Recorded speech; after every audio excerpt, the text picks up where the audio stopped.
All right, everybody, welcome to the Hopathanga Native American podcast, where we discuss focused topics within tribal housing and self-determination. I'm Brooke Warrington, the Training and Development Specialist, and with me is my co-host, Ouista Atkins, the Training and Development Coordinator here at the Native Learning Center. And today on the show, we're so excited to have Jill Horwitz, Climate Resiliency Officer, Heritage and Environmental Resources Office, Krystle Bowers, Climate Resiliency Policy Coordinator for the Heritage and Environmental Resources Office, and Cody Motlow, Climate Resiliency Policy Coordinator with the Heritage and Environmental Resources Office of the Seminole Tribe of Florida. So we are so excited to have you all here today, ladies. As we begin our discussion today, do you each want to tell us a little bit about yourselves and how you got into the environmental field? Sure, I can go first. Like Brooke said, my name is Jill Horwitz. I grew up in Florida and just grew up going camping and canoeing and hiking in Florida. And I just, grew up with a love of nature, and always very frustrated by things that I saw happening in our communities, that just weren't linking with nature or appreciating all that nature does for us. So I grew up with a lot of environmental awareness. And then when I was about 12 or 13, my mom was poisoned by pesticides and became multiple chemicals sensitive, very much so, kind of like one of those bubble boys from Seinfeld. So definitely started to learn more about pollution and the sources of pollution and the way that the system is structurally designed to keep us from understanding those sources or being able to attribute blame. And just our need to protect ourselves and to reconnect with nature, and to appreciate her more and not take her so much for granted. We're all connected. The health of the planet and ourselves and our loved ones is immediately linked. And so I've been fighting for climate change and climate justice and environmental protection my whole life. I can go next. Like you said, my name is Krystle Bowers. So like Jill, I had a lot of time in nature when I was growing up, either fishing or out here in BC on a reservation and just playing in the woods or going on an ATV trail ride or something like that. And then when I got into high school, for the longest time, I wanted to be a pediatrician. I think because I liked biology, but not realizing what all you could do with a biology degree. And so tried to do health science stuff for a little bit in my undergrad, but switched away from that, ended up with the English bachelor's degree. And then after I was out of school for about 2 years, I went back and got my master's in biology because I found that love of biology again once I wasn't worried too much about being a pediatrician. And I'm not really sure how I've found out you could do other things with like a biology degree. I don't really remember, but so I found out you could just be like a different kind of scientist with a biology degree, and joined a few labs for my master's. And the second lab that I was in, it was a lot of outdoor work, a lot of field work, and that kind of really helped me to see the problems surrounding the Everglades in Florida, the Greater Everglades, and kind of my PI there, she really helped me to see things and to appreciate things in South Florida. All right. So I would say my story about how I got here is a little bit backwards. I started out as a really young mother, just stay at home, had 3 kids, was married, then got separated, went through a really bad divorce, and my kids were getting older, and I was like, I need something to do. And so I reached out through a work experience program with my tribe. And I was like, hey, like, I really want to do something. Like, I want to do something, like, give me something to do. And I was actually, at that time, I was in school And so I did a survey, and they kind of did a little interview, and they're like, hey, we think based on, your personality and who you are, like, we think you'd be really great working at the museum. So they put me in the museum, and then somehow I ended up in TIPO out in the field, helping them, dig and look for artifacts. And that was a really hard time, because I actually am not a very outdoorsy person, and I'm terrified of bugs and snakes and whatever else was hiding out there. And there was a lot of screaming going on. And and so then they put me over in the museum, and then I was helping over there with everything. And then the pandemic happened. So I kind of took a break for like a little less than a year. And then one day, Paul Backhouse called me and was like, hey, there's this new climate program, and we've only got one woman on board right now. And he's like, and we think you'd be really good at this. And then I had to think about it for a while, because I was like, all right, this is out of left field. And then the more I thought about it, I was like, you know what? I was like, I want to do this. I felt like I was contributing to my community. I was going to give back. And then I started thinking, like, well, what do I want to do for my kids in the future? I started looking, and I'm like, God, like, everything around this world is getting worse. And like, if there's any way that I can even feel like I'm making like a smidge, tiny bit of a change, like, I want to help. So that's how I got started in all of this. And then it just grew from there. What is your program, and what does HERO stand for? So this small but mighty team of 3 is the Climate Resiliency Program. We serve the Seminole Tribe of Florida, tribe-wide, so 7 reservations we cover, and we're under the Heritage and Environmental Resources Office. So that acronym spells out HERO.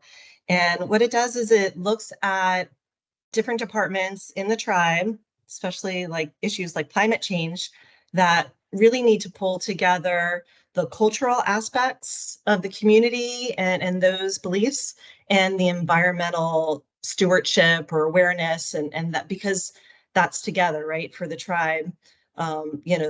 Being on the land and taking care of the land, the people are the land, it's all one concept. So why have departments that address these things separately?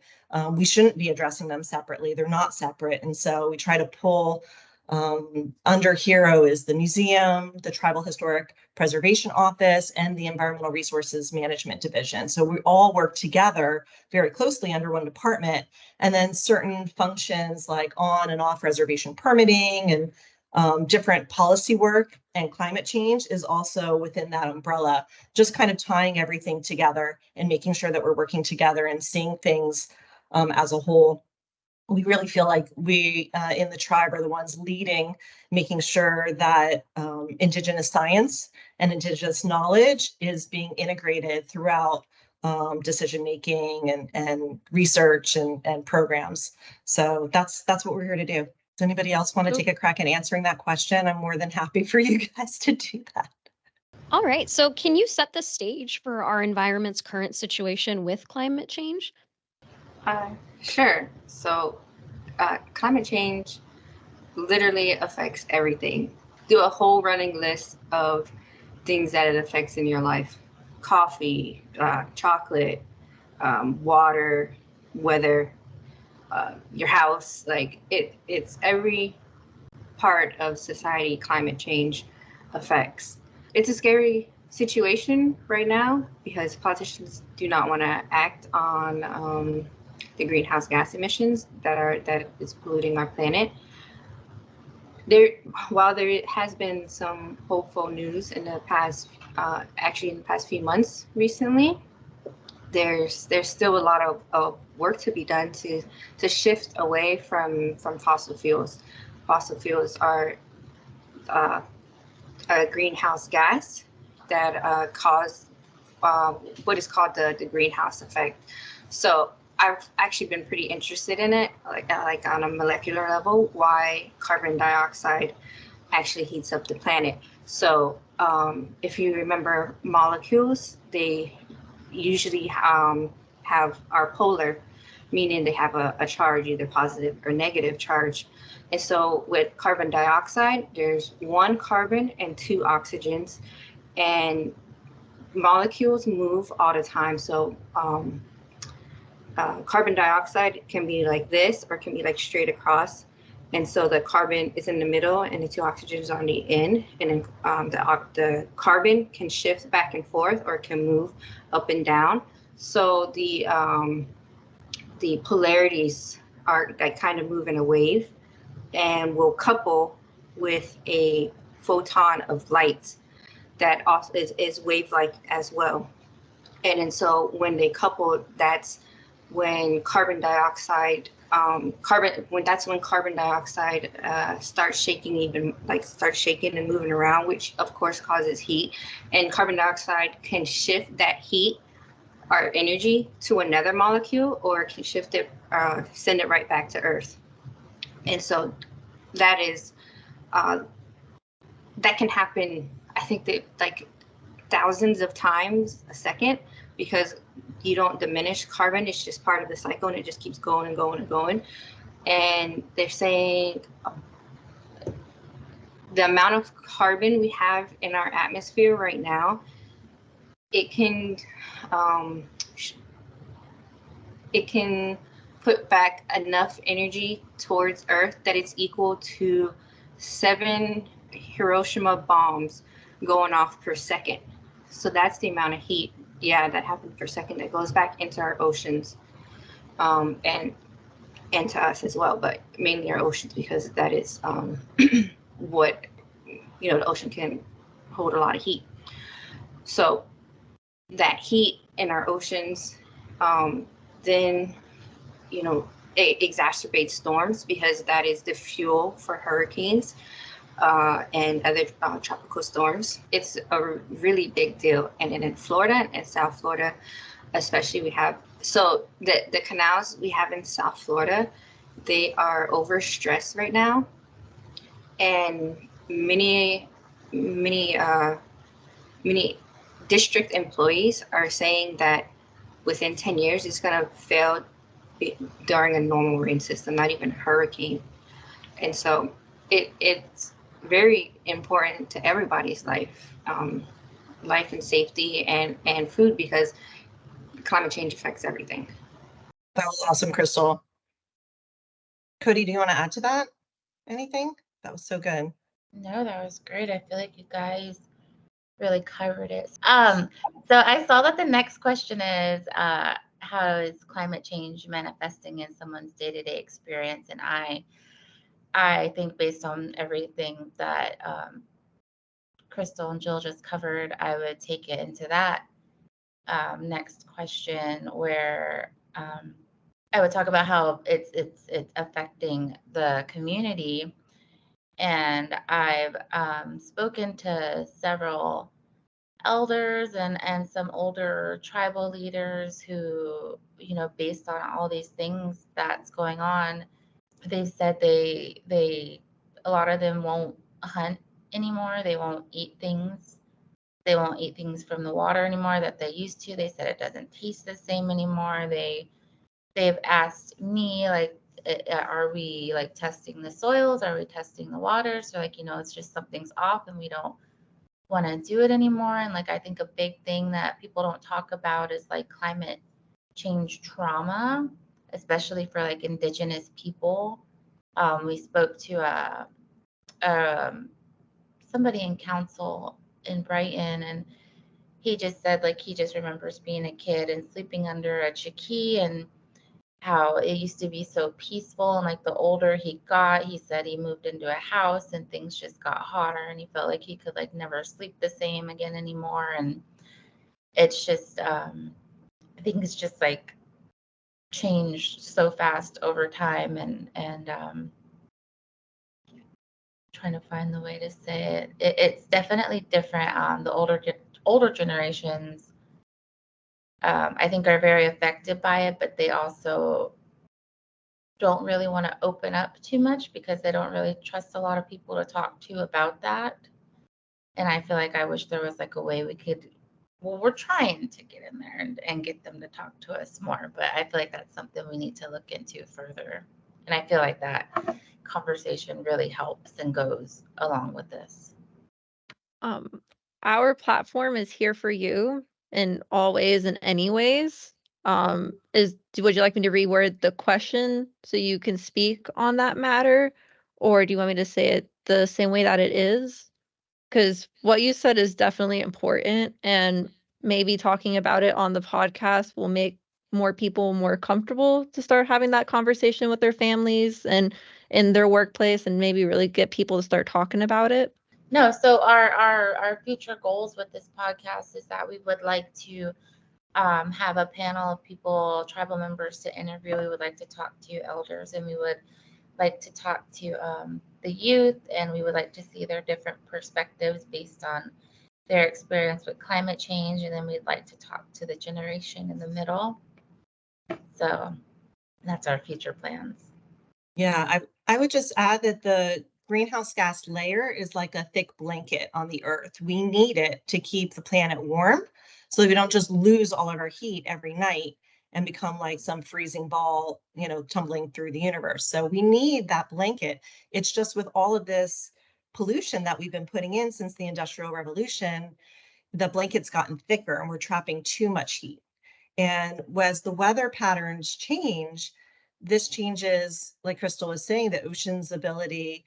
A lot of the oxygen on our planet comes from the rainforests in the Amazon, which are being destroyed, right, because of mining and deforestation and everything like that, and also from the oceans. So when the weather patterns change, it changes literally the lungs of the planet that we all survive. And I just heard this really interesting interview somewhere else, and it was talking about how these air quality monitors, I forget if it was like 2.5 or what size molecules they were recording. I never really thought about air quality monitors before, but they were talking about how that size of pollution is not just being found in like the lungs, it's being found in all these different parts of the body, that it goes through our filtration process, our natural filtration process. So that's why we're seeing these, increases in cancer, every single type of cancer, right? Is because all this pollution just goes through and finds its way deep within our bodies and affecting all the organs. So, our lungs and the planet's lungs, they're all connected, and doing what we can to reduce pollution will impact the health of the planet and our, future as well. And then to comment on the to talk about the canals, not only are we getting higher sea level rise and more storm surge during the hurricanes, but we're having different kinds of rainfall patterns. Less rain overall, which means more drought in Florida, which is really bad for agriculture or, wildfires. Just to have Everglades more dry, it's not good. And then when we do get rain, it's all at once. So you have these really intense storms and just rainfall situation, and our really old antiquated storm systems that Krystle were talking about cannot handle that much water in such a short period of time. And what most people don't know is that our stormwater systems are gravity fed. That means there's like a 6-inch difference between the canal structures and where they go out to tide. So as sea level rise goes up and our groundwater saturation goes up, there's nowhere for that water to go, and it just backs up. And all the communities are gonna, if they haven't already, started fighting with each other because the water just can't go out to the coast. Everyone, including inland communities, starts to flood with all of this water. There's just nowhere for it to go. And pumps are very expensive and very they have a large energy demand, and using more energy is not what we want to do, right? That's what's causing the problem in the first place. So all these things are combined, and in South Florida, Central and South Florida, we're feeling a lot of the climate impacts. A lot of people around the world call us like ground zero for climate change. So we're already seeing it. It's not some like future prediction. It's like a current trend. Thank you very much, Krystle and Jill, for addressing those very alarming and scary climate changes. With that being said, how is the climate change manifesting in someone's day-to-day experience? What does that look like in our everyday? I mean, for me, I think in my daily experience, I'm a lot more worried about food security, and so that's why I started a garden in my yard. And and push those initiatives in our program as well to have some food sovereignty, because like I was saying earlier, climate change affects our food systems. It is affecting the growing season, the length of time you can grow has been shortening. I know up north, some tribes were complaining or noticing that they had a shorter growing season because they would have a lot of late frosts. And this year, Georgia had 2 late frosts, and it ruined most of the peach production. I think that's why a lot of the peaches are pretty expensive this year. Maybe in Florida, we don't really experience that too much because we're so close to Georgia. But I have noticed there's less peaches in the grocery stores this year. Used to be just, darn peach seeds, they were everywhere, all over the grocery store. And now they're like, it's pretty low stock. I love peaches, so that's why I noticed. And then also with the heat, I mean, we had record heat this summer. There was literally a week in January where we were setting records every single day. It has been the hottest time of any summer ever. And then we have to think about this summer as being actually the coldest summer we will experience from now on, because it's just going to get hotter. And it's scary. And there is some, like I was saying earlier in the podcast, there's some good news. So these kids in Michigan, I think it was Michigan, they actually won a lawsuit in their state that was saying the state was polluting, was causing climate change and polluting and affecting their livelihoods. And they actually won. So now the state has to do something about their greenhouse gas emissions. And then in Ecuador, they voted to stop oil drilling in the rainforest there. And it actually, on a plus side, or another a plus to that was it saved an indigenous community as well. It was their land that they were drilling on. So, I mean, those are a few of the good things with that happen for climate change. It's so funny you mentioned the peaches thing, Krystle, because I was looking, I was trying to DoorDash groceries to my friend last night, and I know she loves peaches, and like was like going through like all the grocery stores, and like all the peaches were just like, the peaches like in the syrup in the cans, and I'm like, where are the fresh peaches? Like, what's going on? So, jeez, let us have our peaches. Yeah, I noticed there were so few when I went this past weekend. I was trying to get some more, but they were like already like feeling very mushy. Yeah, and when we talked to those tribes in the New York area that are doing indigenous farming and growing food and sharing food, they were able to sell their eggs at the farm to tribal members for like $3 a dozen. And during the spike of prices, we were paying like $8 to $10 a dozen down here, and they were able to stabilize those prices for them. So it is really important because you have these like shortages or just different things that happen, more diseases or droughts or things that can ruin a crop, and then the prices go really high. So having like a local stable source that you can share with each other and keep your community fed and safe is important. Thank you so much for sharing that, ladies. It really is like sometimes the climate change conversation can be demoralizing.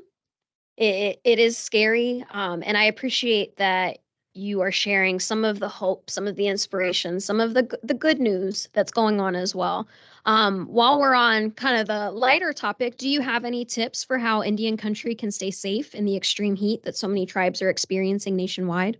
Well, I mean, every region is different as far as the climate. So what's going to work in one area won't work everywhere, and every community is different. So we don't have like a one size fits all answer, but generally speaking, trees help cool surface temperatures by at least 20 degrees. So if you think it's already hot, it's only going to get much hotter. So planting trees, around your homes or schools or around the sidewalks, wherever people normally like to be outside, making sure you have that tree canopy is really good. You get a breeze under it. It helps clean the water, hold soil in. Trees are just fantastic. So use trees as much as you can. And then for like right now, just, we've partnered with the tribe's health department to put out a brochure, which we'll link, about extreme heat and health, just making sure folks have tips on what to do, how to stay safe.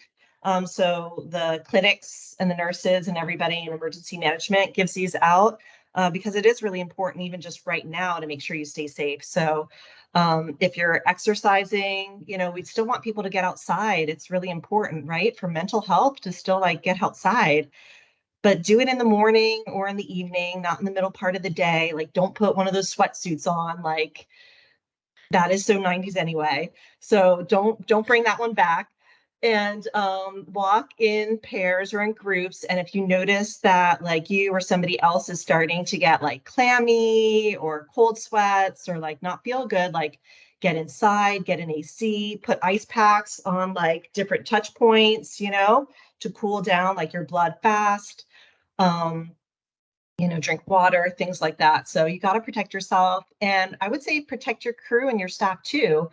Krystle and Cody were talking about being in the field, in past jobs. We're not in the field all that much, but there's a lot of people that are, right? Either by choice, like for recreation, or they're helping their maintenance, they're helping take care of things, the environment, the facilities. Like make sure your field crew can adjust their hours and get out there at 4 a.m. or 5 a.m. if they need to shift their hours. Like already farm workers especially are really overburdened with terrible working and conditions. We could do an entire conversation on that, but protecting people in their places of work, especially if they have outside exposure, is critical for survival right now. There are so many deaths. They say that extreme heat is the silent killer of climate change.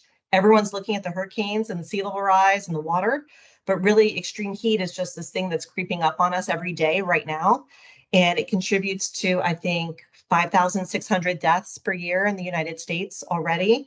And that number will only grow as we have more heat, unfortunately, and we're better able to understand the contributing factors of heat with other disease and conditions and can trace that back to that maybe initiating cause. Oh, somebody might have gone into an ambulance for another reason, but unless it was recorded down that they were outside beforehand or a few hours before that they were doing something, it may never get attributed back to that heat exposure. So we're just starting to kind of wake up and realize this risk now. And it's a good place for us to focus in protecting our community, It's something we can really do. And extreme heat is one of the few climate impacts that is really sensitive to the amount that we reduce greenhouse gas pollution now.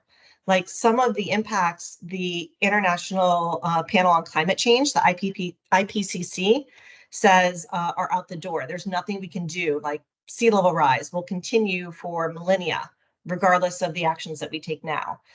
So we can't really mitigate that. We can only adapt. But extreme heat, we can actually mitigate. The things that we do now to reduce pollution, we can actually turn back the clock and make sure that it doesn't get as hot as what the predictions are. So there's hope in that one. And we really want to make sure that we continue to have communities that are beautiful, that, kids and everybody can go outdoors and play and gather together outdoors. If we couldn't go outdoors anymore, that would be really sad. And we want to make sure that we continue to celebrate each other and our communities together on the land, right? And touching back really fast on what Jill said about planting trees, like we mean like real trees, like, like Florida has like this obsession with palm trees, and palm trees just are so useless. They don't offer shade. They take up so many resources. So we need some real trees, less palm trees. Absolutely. So I want to kind of circle back. Can you tell us some more about your climate resiliency goals and maybe a little bit more about like what makes the Seminole Tribe of Florida's climate resiliency program unique in its philosophy? Sure. So the Climate Resiliency Program got started at the Seminole Tribe of Florida back at the end of 2020. And we have three goals. It's to coordinate research on immediate and long-term impacts of climate change, to engage with the tribal community to inform program development, and to provide recommendations to leadership to inform how we protect the tribal assets, the people, the land, and create greater resilience for the entire community. Thank you for sharing that. Can you share with us what does climate resiliency mean to you and why it is so crucial?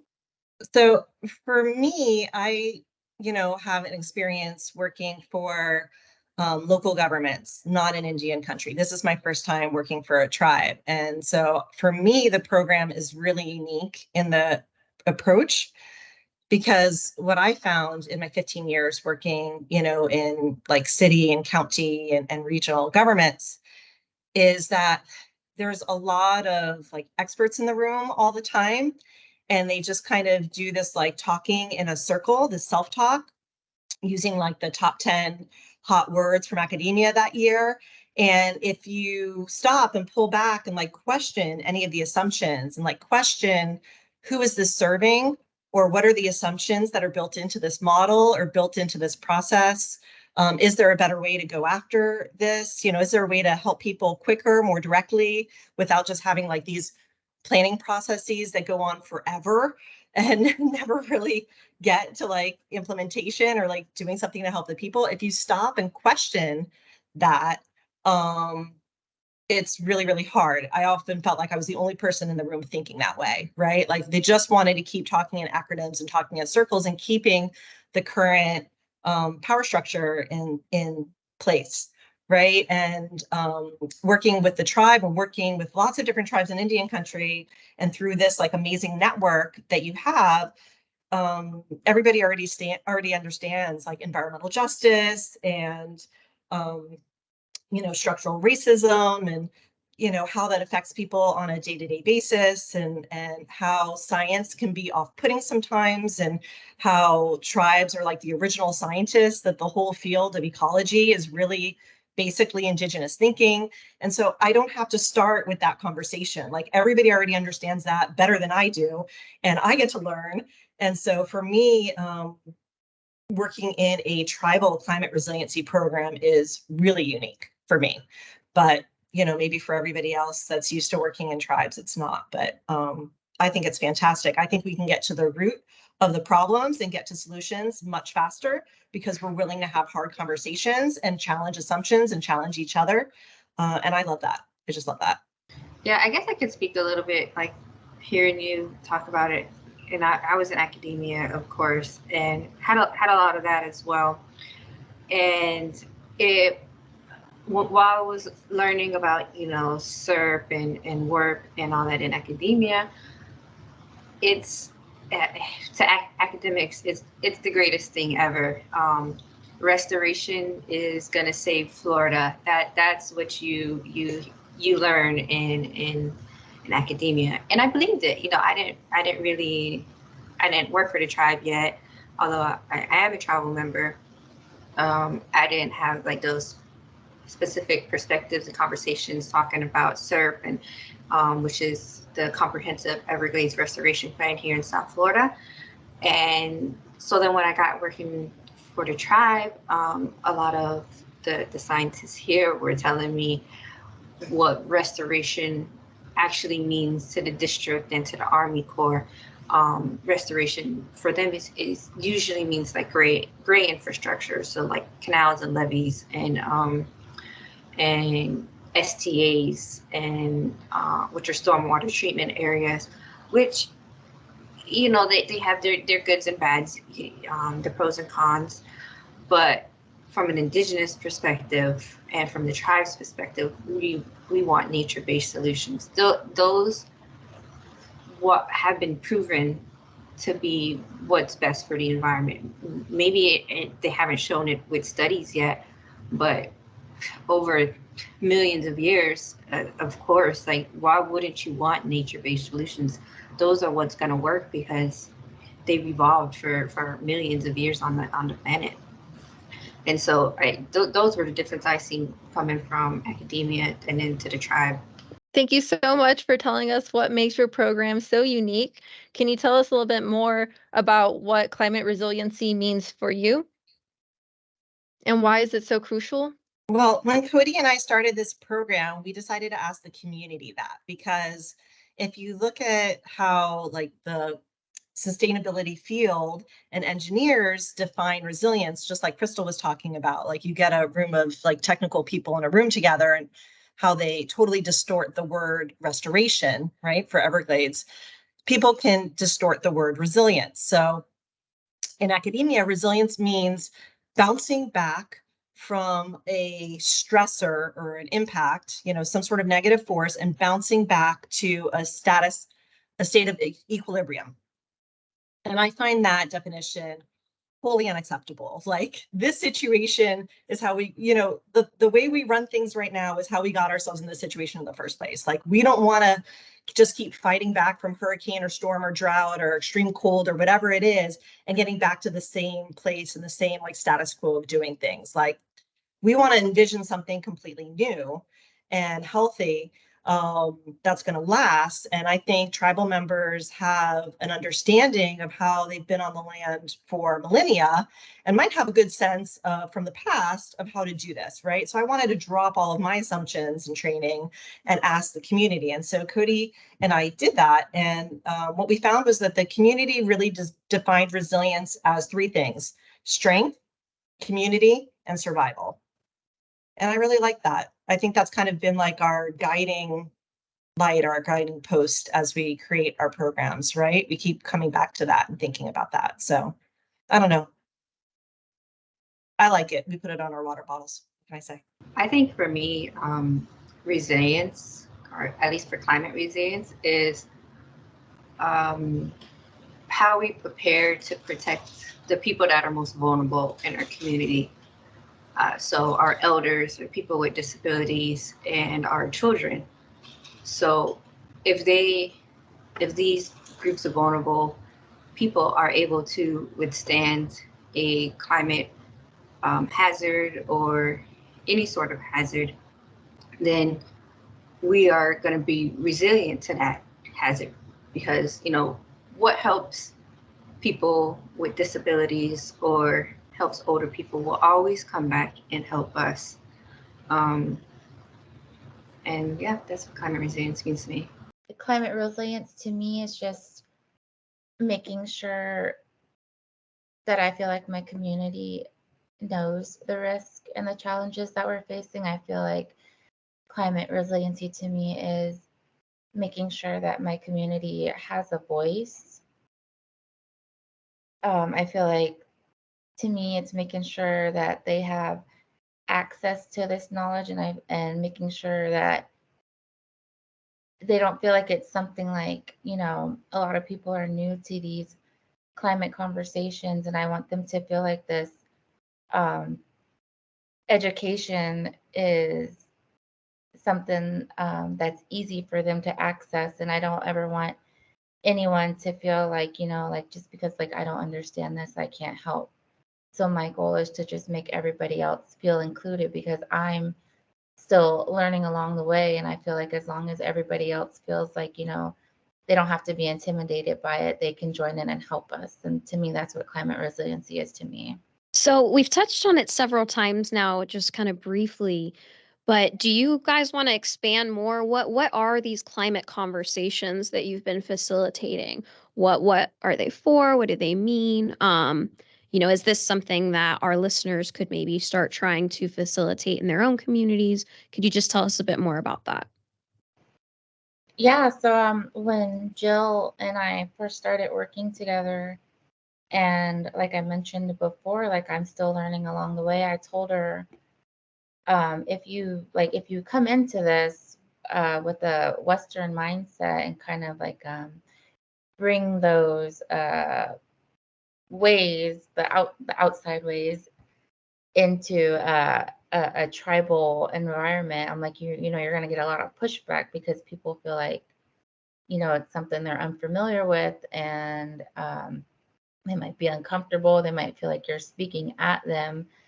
And I was like, you know, I really want this to really come from a more cultural standpoint. And I was like, you know, instead of having non-tribal people come and speak at us, why don't we make it like a comfortable setting where, you know, we're used to, like, let's be outside, let's have food, let's make it like, you know, ways that we're used to getting together. And so we came up with the gathering fires, and it started off really small. Our goal was to, you know, I had tried to get some elders, try to get some youth, and we wanted them to share. We wanted to center Indigenous people first instead of just like bombarding with Western knowledge.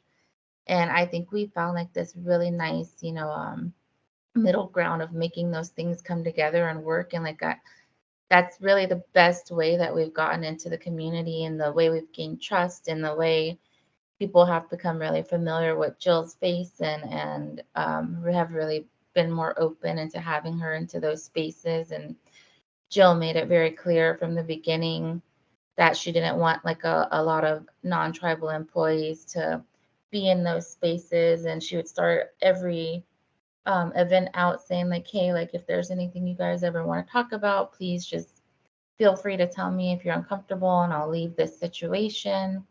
So, I mean, that's one of the first ways that we started this. And Cody's just done such a great job with that series. I mean, we started having like 10 to 15 people show up. And I think at one point we had over 60. We couldn't even keep the food going fast enough.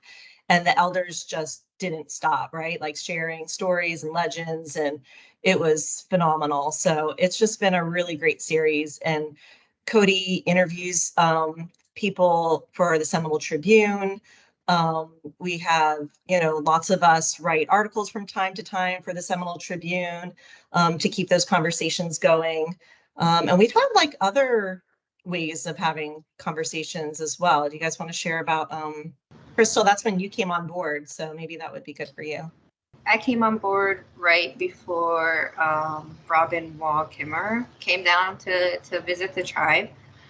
So she wrote Braiding Sweetgrass, which is a hugely successful nonfiction book, yes, in Indian country, but also in the environmental sphere as well. You know, her main goal with the book was talking about reciprocity and how us as people, and we're supposed to be taking care of the earth, and the earth takes care of us as well. So when you take something, there's some kind of exchange you should be given back, because it's reciprocity and appreciation to what Mother Earth has given you. And so we were really, actually really lucky with the timing, because the book club events happened during the summer of that year, which is right before I started on. And I was a part of the book club, but not as an employee. And I had already read the book by then. So when they were putting out the flyers for the book club, I was like, oh great, I haven't read it in like 2 years, let me read it again. And so then I read it again, and we had the meeting, and I think I went to 2 of them. Yeah, there was like an in-person one and one online, and it was some good discussion. I think it really got tribal members to think about climate change and what they could do to help. And Joe asked some really good questions. I don't know, the one that I remember most was how do you get outside and appreciate nature? And a lot of people had different answers, and I think mine's still the same. I like watching lightning storms, so that's something I do usually to appreciate nature. And then Robin came in November. I started in October, she came in November, and FGCU actually brought her down, and in her contract, she requires to visit the tribe that the institution land resides on, or if there's a tribe close, then she goes to visit that tribe. And so she came to us the next day after she visited FGCU, and she visited our a fudge tree school out in our Big Cypress reservation.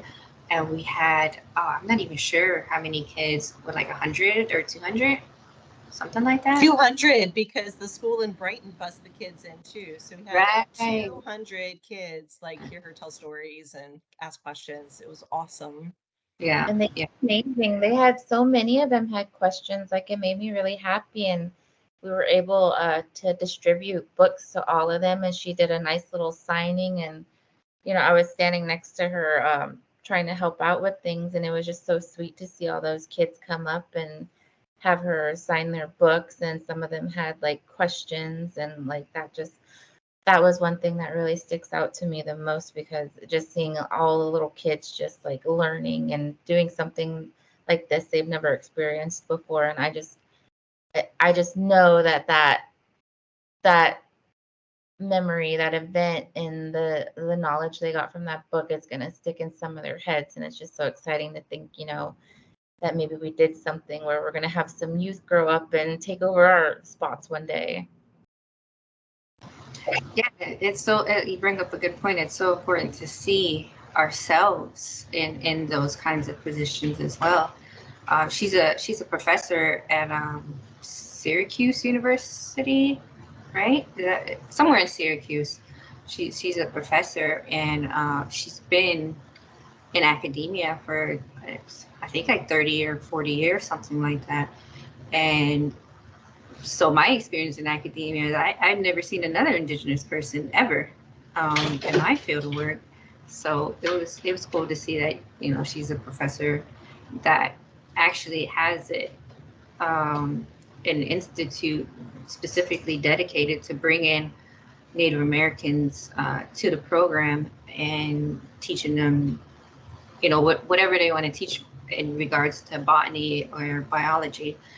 And so, like Cody said, it's really important. Yeah, hopefully we'll have some more people interested in the biology field or the climate field. Yeah, to see both of you introduce her as well. I mean, the program always tries to lead with Indigenous voices, and for those kids to see both of you standing up for your community. I think we're all like getting used to like speaking more and public speaking, even today. I mean, this is our first podcast, and so sometimes you have to do things that are new, even if they're uncomfortable, just to learn and just to like show others that it's okay, right? Like, it's okay to learn, it's okay to do things that are new, to be that person that you want to look up to. Sometimes you have to do it yourself. And climate change is like really scary. The things that we were talking about before, we could go on and on and on about the risks and how everything's interconnected and why we're worried. But there's already a lot of trauma. There's already so much that we deal with as humans, as women, as, people on this planet right now, right? So we try to laugh a lot, I think laughter is something that like really binds our program together. And it's important to laugh and just stay centered on inspiration. Find things that we want to work on that inspire us to move forward, that help us like get up every day and like bring lots of like good energy to our lives and like to our work. So yeah, we try to do that. We invite everybody else to join us in that. Yeah, and then like she says in her book, your voice is important. So she talks about when she first got into academia as a PhD student, but she talks about when she first was a PhD student and she was trying to think of a project for her dissertation. And she's a writer at heart and a biologist at heart. You have two passions. So she has a unique perspective coming from a tribe. And when she got to propose her plan, of course, the white men in charge were just like, oh, well, that's not how we do things there. We don't look at the why a plant is beautiful, because she wanted to ask the question why flowers were so beautiful. And there has to be some kind of reason, but these white men just weren't interested in it. And so to me, that told me that when you're coming into academia, these academics, they don't know everything. Even though they may pretend and they may talk loud and they may be super confident in themselves, they don't know everything. And your new unique perspective that you bring is valuable and important. And that's still something I struggle with today too. Like, seeing other people with like PhDs, I'm like, oh, they know more than me or whatever. But that just because you have a PhD does not mean you know more than somebody else. Like, it's something that I have to unlearn just because it's been so ingrained in me for so long.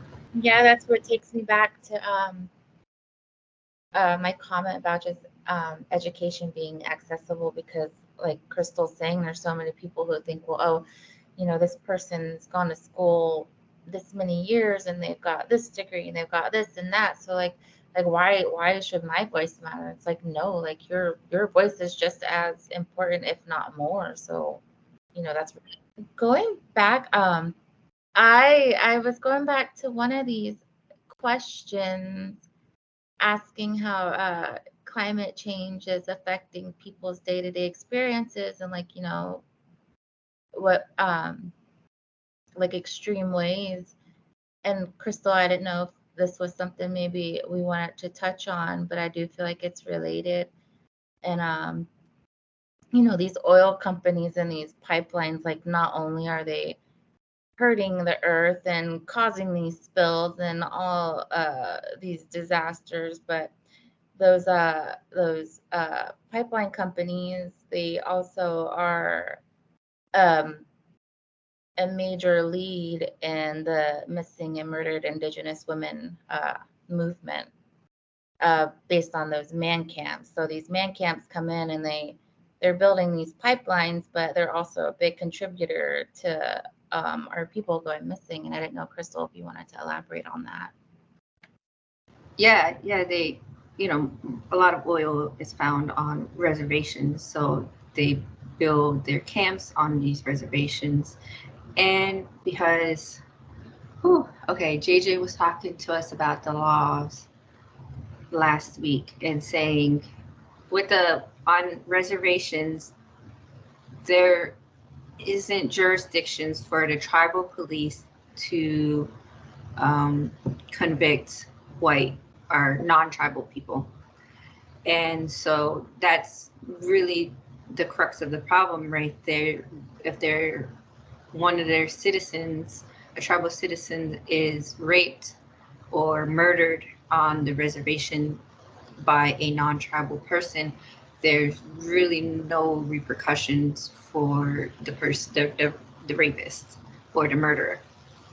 And there has been a huge movement, MMIP, now missing murdered Indigenous person, because it's not just women, it's kids, it's the boys and girls, and trans people, and it's just it's meant to be all encompassing now. And so there has been movements within Congress now to help with this issue. I'm not up to date on exactly where it's standing right now, but ICWA was a huge centerpiece in the big oil's conspiracy to bring down tribal sovereignty, to knock it down. This couple in Texas, they were fostering a Navajo child. They wanted to adopt that child, but the Supreme Court in Texas said no. I think they said no, but they appealed it, and it got to the Supreme Court, the United States Supreme Court. And I know Jill likes, a lot of people like to say apolitical, but I'm very political on these issues. And the reason, though, this case was even allowed to be seen in the United States Supreme Court when there has been precedent set for decades now, is because Trump appointed 3 Republican Supreme Court justices. And Trump was literally the reason that this case came to the United States Supreme Court. They were trying to overturn ICWA, which meant that Native kids can go to non-Native parents, which is cultural genocide. It's taking kids away from tribes. And so this couple from Texas was sponsored. Their whole case was done pro bono by the same lawyers that represent big oil companies. So it was literally meant to undermine tribal sovereignty. Luckily, it did not get overturned. They announced in June or July that it stands, which actually strengthens sovereignty. Yeah, there's constantly threats like that to Indigenous sovereignty, just strange like ways of like defining words or redefining words can unravel whole system of protections that are in place. And the protections aren't even strong enough. And we see this over and over again. And that's why I love working for the tribe, and I love learning, because it's the same, you know, I wouldn't say my religion, but my culture is Jewish, right? And so it's Hitler studied the same systems of oppression that was used in North America on tribes, you know, over in Europe. I mean, it's fascism. It's the same systems of oppression over and over again. So as, you know, freedoms of speech and freedoms of representation and, you know, freedoms to exploit the environment or exploit women, like they literally all are connected. You know, it's not just like some conspiracy. If you look at like the way that language is used and laws are used, like these things are very much connected strategically. Yeah, that's what makes it so different working with climate change in Indian country, because it's just not like talking about extreme heat and sea level rise. It's like we have so much more that we have to dive into that, you know, people working outside of Indian country, it would never cross their mind, not even once, but we have to take all of these things into account. And sometimes it can get really overwhelming and it can get really emotional and kind of like a little bit mentally draining, but I think it's something that we really want to push through, be resilient.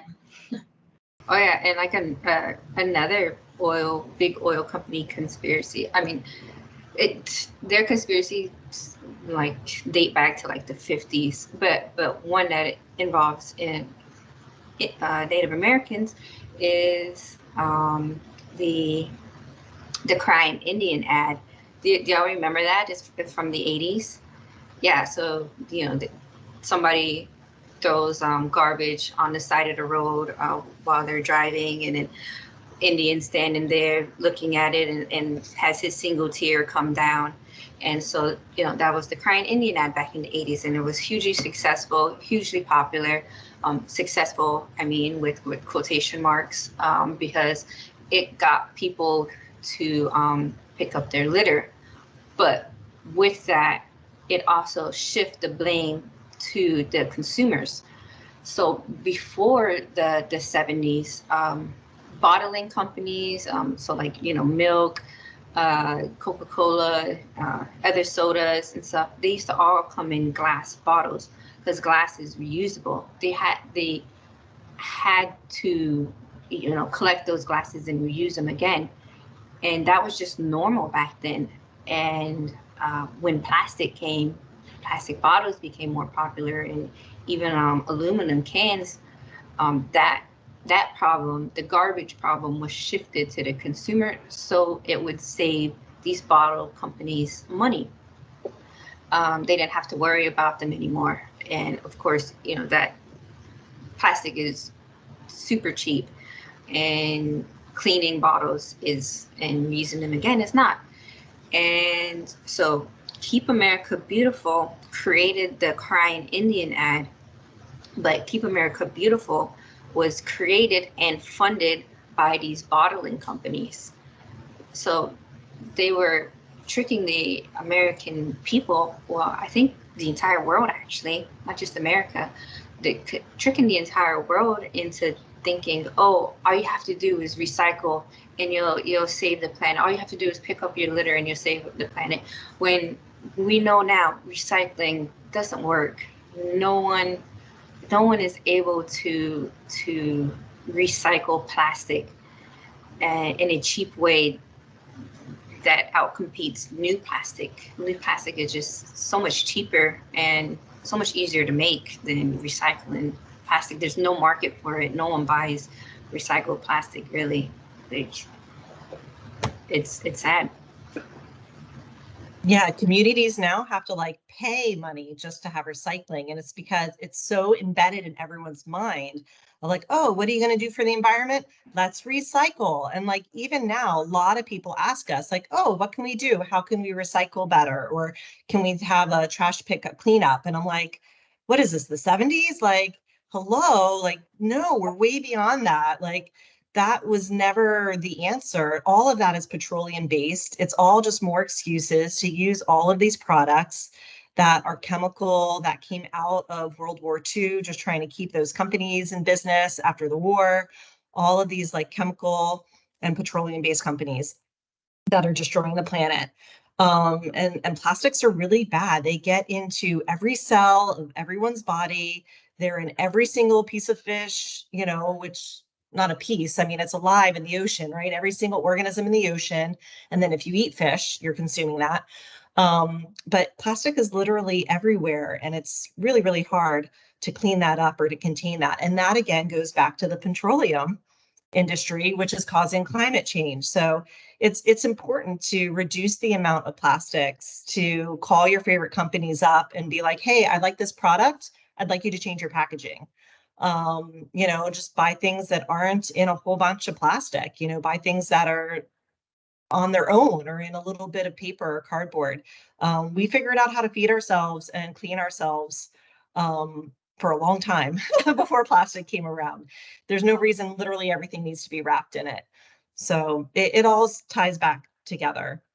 And we try, I feel like in this program, like sometimes we think about really big issues and then we have to think about like, well, what's our sphere of influence? And we don't want to feel like, oh, our sphere of influence is small or inconsequential. Like just because we have like, we can work at many different spheres of influence at the same time.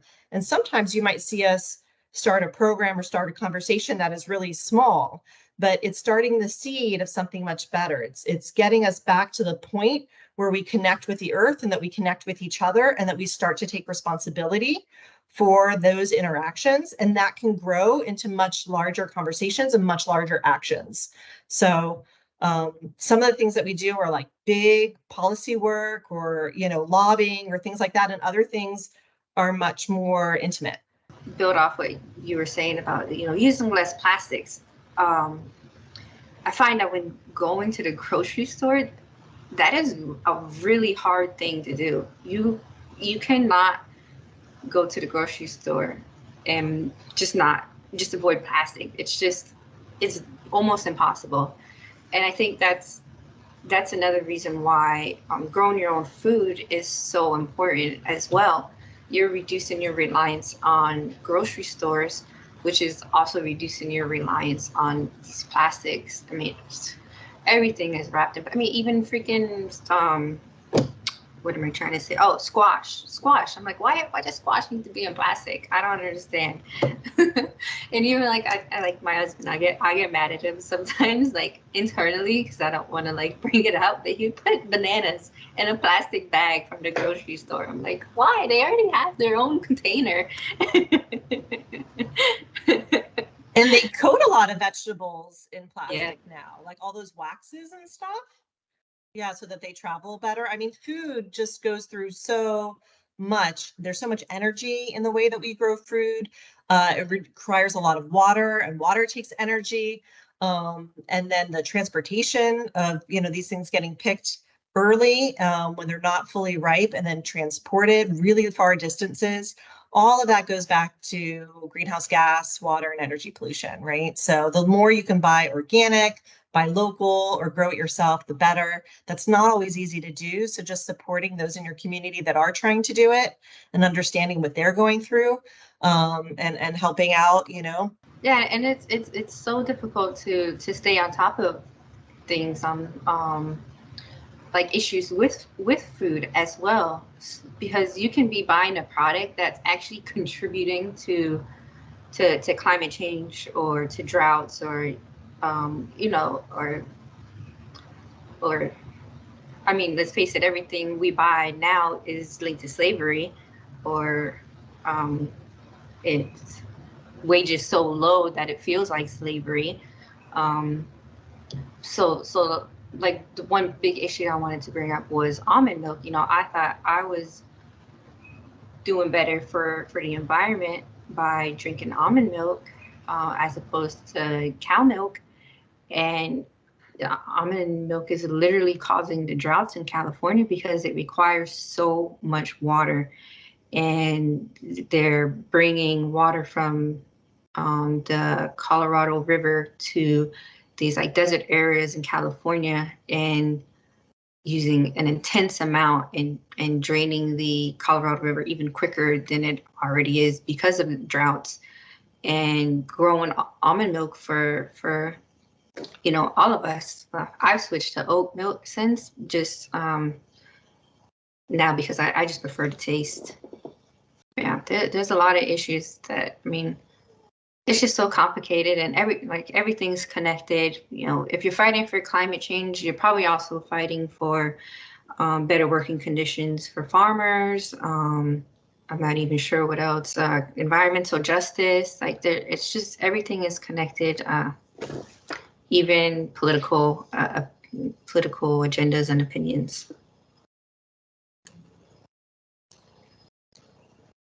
Well, all three of you have inspired me in many ways, more than one. Krystle, you have inspired me to do more research on my food. I did not know that about almond milk, and I actually switched to almond milk too because I was like, let's protect the cows, let's save our environment. And then after you just said that, I was like, oh, here I am not helping the environment and could actually be making it worse, which is not a good feeling. So thank you. Pineapples. Another one's pineapples. Pineapples? Yeah. I know. There's just so many foods. It's like hard to keep track of. Yeah. Also, just on a personal note, I've been drinking soy milk for a long time, and I just figured out that that's what's been giving me like headaches and like brain fog and stuff and full body aches. So now I drink oat milk too. So just be careful of not having too much soy as you go plant-based. Just off the record for you, Ouista.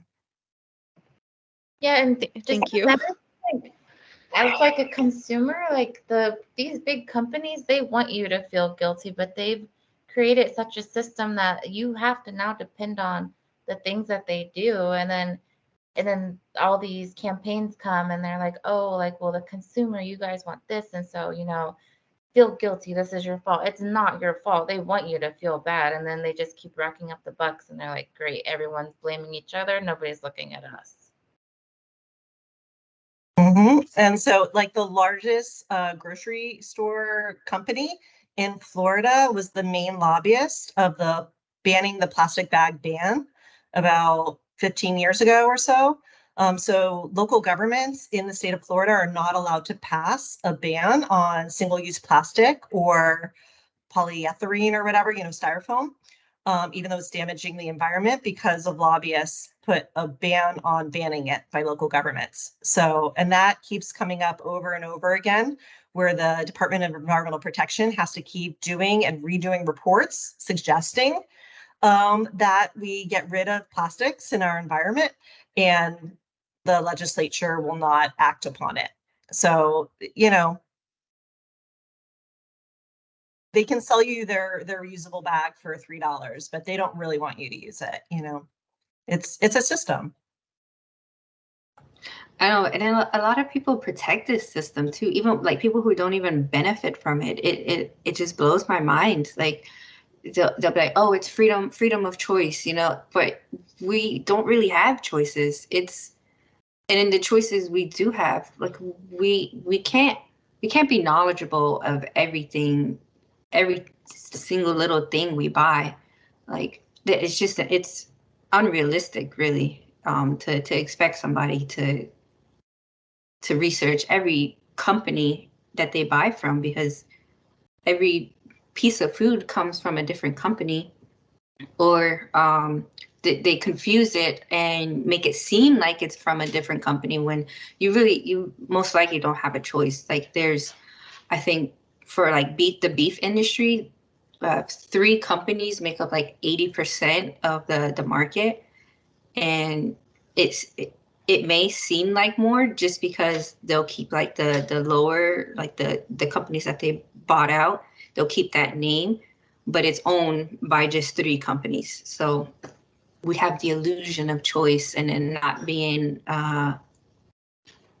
educated on every single thing, which like I said, is unreal. We have lives, like we have families, we have dogs, we have kids, we have sports, you know, like we cannot possibly know everything. And that's where like government intervention needs to come in place and set these laws to protect us. Right now, they're protecting the companies because they don't need to protect us. These companies can just do whatever's best for them, which is making more money.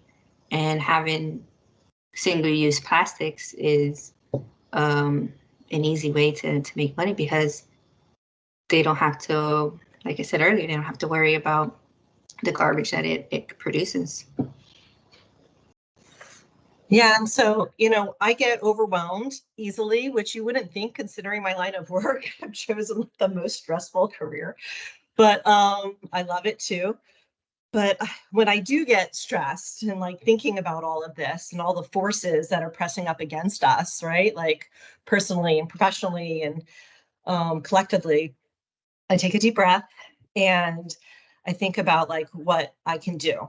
And, you know, I feel like we've met so many amazing people through like the Indigenous networks that are doing amazing work. And so like just being able to connect with that and try to support, like there are Indigenous like trade networks for food. There always have been, right? Like how do we support that again? Like how do we like just center ourselves and like the people that are doing the good work and being the inspiration that we want to be as well. A few years ago, I switched my car to an electric vehicle and I put solar panels on my roof. It's not everything. It's not like perfect, you know, but it does a lot. I realized like here I am at work talking all day about climate change, but then I have to like go fill up at the gas station with my money on the way home. And that's all they care about. All they care about is that I'm putting the money back in the machine and getting the gas out. They don't care like my talk all day, right? If I'm still supporting that system. And so it felt really good to put solar panels on my roof. And that even charges my electric vehicle now. So I'm like literally driving on sunshine. I love it. And, you know, I always thought that solar was expensive and that I wasn't rich enough to do that, to make that kind of investment. And then I was running through my old job, a solar co-op where you buy in bulk solar. You have like, you know, 50 people sign up. And so the contractor gives you a really good price because it's like a bulk order, just like shopping at Costco or something, right? Buying bulk. And there was all these federal incentives and tax rebates and stuff. And when I added it up, if the solar panels last like 25 years, which I think they'll last longer than that, but like optimal efficiency, they last like 25 years. Having energy for my home through solar was 1/3 of the price from using my utility, 1/3 of the price. It's not more expensive. Maybe you pay more up front if you pay it all at once, but you could always finance it. I didn't because I didn't want to pay all that money in financing, right? So I was just like, this is my retirement. When I retire, I'll have no electricity bill, right? So I just considered it part of my retirement plan and paid for it. But it was not expensive at all. And now we have a really, really small energy bill. And I feel much better it just takes some of that stress away, knowing that like, okay, at least in one aspect, I'm doing what I can, right? And okay, now I can move on to the next aspect, because we can't do it all at once. We're human, we're busy. But just like do one thing a year, right? Like be like, okay, this year I commit to looking at ways to reduce my greenhouse gas emissions at home or through transportation. I'm going to work from home more, or I'm going to switch to a hybrid vehicle or electric vehicle, or I'm going to go plant-based, or I'm going to take more actions to be active in my community. Helping raise like youth voices on this issue, or I'm going to be more communicative with my leaders in my community, or at different levels of government. So whatever it is, like just take one thing at a time, and like thank you, right? Thank you for taking that step. Yeah, just to expand on that, I know that not everybody is privileged enough to be able to even have enough money to pay upfront, or even to get financing for solar panels. So me and Jill recently came across the federal funding for solar. It's called Solar for All. And I think it's enough for every state to get solar panels for low income and disadvantaged communities. And in their definition, disadvantaged communities includes all tribal reservations. So you may, if you live on a reservation, you may want to look up your state's Solar for All program and see if you can get solar panels on your house for free. It also covers batteries and upgrades to the electrical system as well. Another thing that you can do that I think is the most important for like climate action is to vote. Vote for politicians in your state, your local, and the presidential and elections as well. But your local elections are probably the most important ones that you can vote for, because it'll make the most impact. Actually, at large, completely, it makes the most impact. So you just find a reputable news source that are covering the politicians in your area, and see if they have historically voted for laws and bills that address climate change in a progressive way. Also, if you can't vote for whatever reason, call your politicians. It does a lot. It actually does a lot. I call Rick Scott maybe like once every month and tell him to do something with climate change. I mean, you're really just leaving a message. You're not talking to them, but they're assistants. They hear it and they tally it, and they bring it to the politician and say, whatever it is, climate change was brought up 100 times this month. You should probably do something about it. So your voice is important, whether you can vote or whether you're just calling it to your representative. And you can run. Krystle's run a couple of times, so just keep running. Do it. Yeah, yes, they don't know what they are doing. There is no criteria for being a politician. Just if you're passionate about it and you think you could do better, just go and do it. I'd vote for you, Krystle. Thank you. Well, you ladies have really brought together so much wisdom, so much helpful advice, so much tips. Like the amount of ideas popping up for future episodes that we can do with you. Oh my gosh, it's just been like exploding up here. Like I wish I had a pen and paper. I'd be writing all of it down. But something that we might want to think about is any of you listeners, now that you know that we have these ladies that we're connected with who are going to be able to come on the show, if you guys want to email us some questions or comment them, we would love to maybe bring it back together and have some of them answered, because I know we've explored a lot of various topics. And are there any like current or upcoming projects that you maybe want to discuss here on the show that we can kind of have some updates on moving forward? Yeah, so we currently are working on a project with another tribal member named Marty Bowers, and oh gosh, I think we're really inspired. You know, we get to go on these trips sometimes and visit other nations throughout the country and see what they're doing with their climate programs and what are they doing within their communities. And we were really inspired when we went to upstate New York about 2 months ago, and we came back with all of these ideas. And Krystle and Marty have been really leading this initiative to have gardens in our communities and in their own personal spaces. And Krystle, I don't know if you want to elaborate on that some more, just because it's such a big idea that you've come up with. So I kind of came up with it because I watched so many YouTube videos on gardening, and so many gardening YouTubers, they have like these small spaces in their yard. I mean, some are bigger than others, but just one guy that I most look up to, his space is called Epic Gardening, and it's just I would say like a medium space yard in California, and it's amazing. Like I aspire to be like him someday, but I doubt I ever will be, because he has like a huge team that helps him with his garden. And another guy that I had watched, he set up gardens throughout Orlando and in people's yards, and he got them to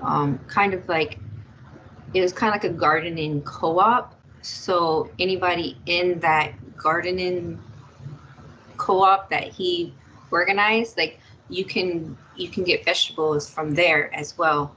So I think he would grow different crops in different people's yards, but you can exchange like the fruits and vegetables from one yard to another yard.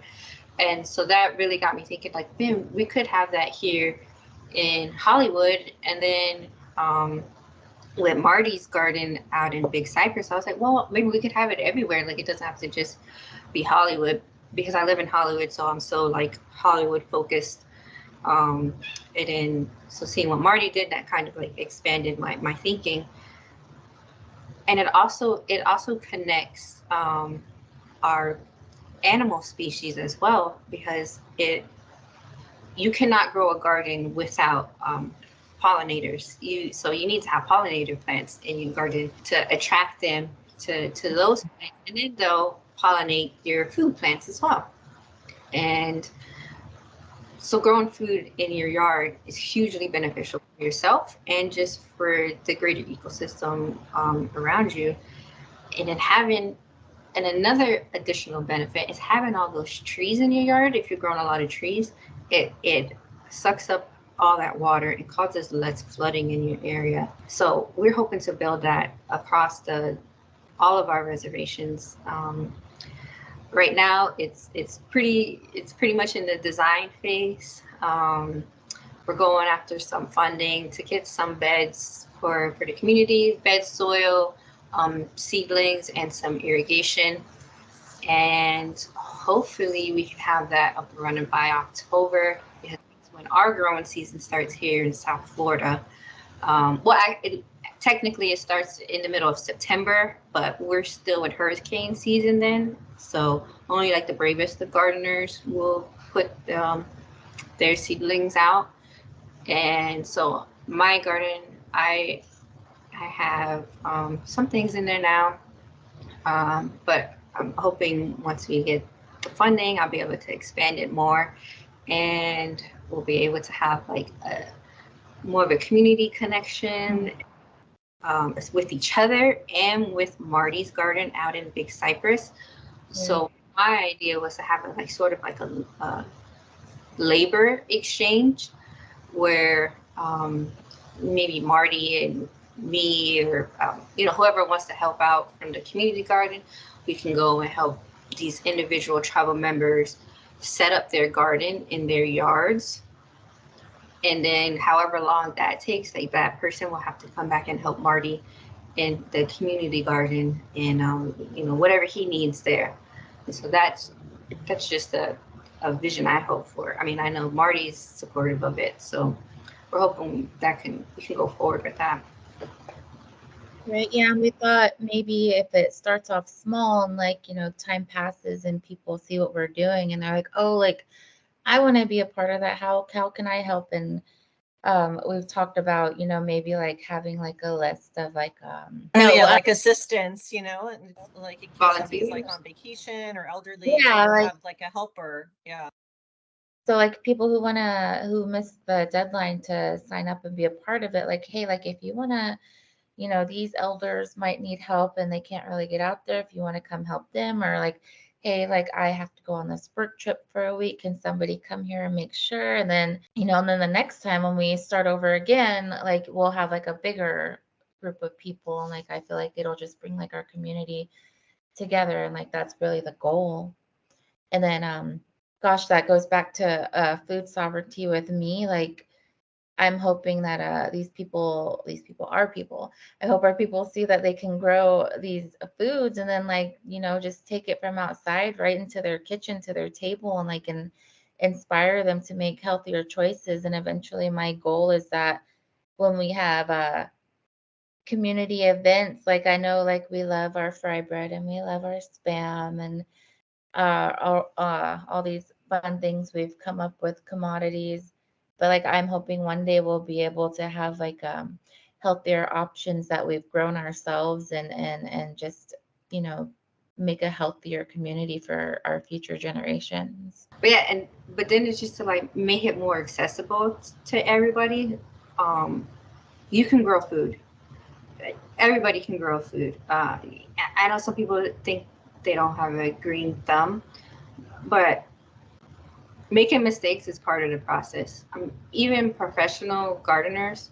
So to bring it back to the guy I follow in California, the best advice he gave his followers is that you have to plan for failures. It happens. It always happens. You just learn from them.